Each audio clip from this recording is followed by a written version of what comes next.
The News4JAX I-TEAM receiving even more complaints about a Jacksonville fencing company accused of taking deposits and not doing the job. We began reporting on father and son's fence company in June, and this week, the Jacksonville Sheriff's Office got an arrest warrant for the owner, Glenn Northrup. He turned himself in Wednesday.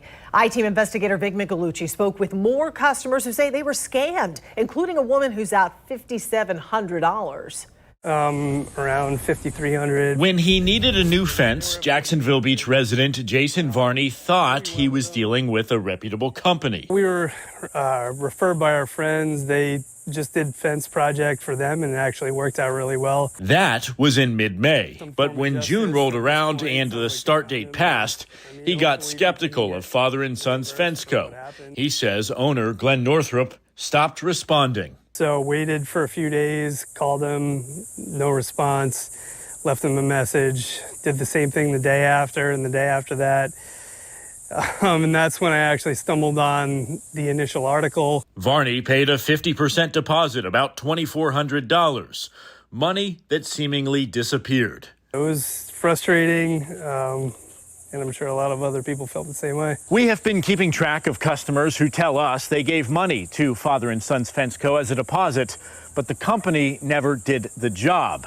And that file keeps getting thicker and thicker. Before this week, before we announced that there was an arrest warrant, there were 12 people who came forward to us. Now it's closer to 20.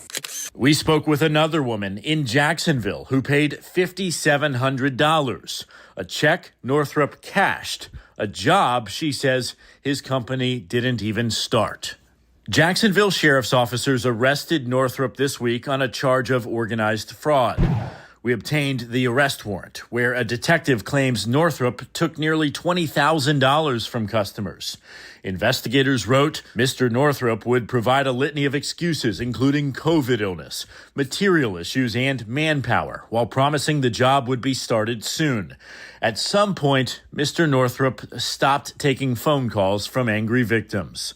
The 63-year-old bonded out of jail on Thursday night as more people tell the I-TEAM they had previously not reported him but are now contacting police.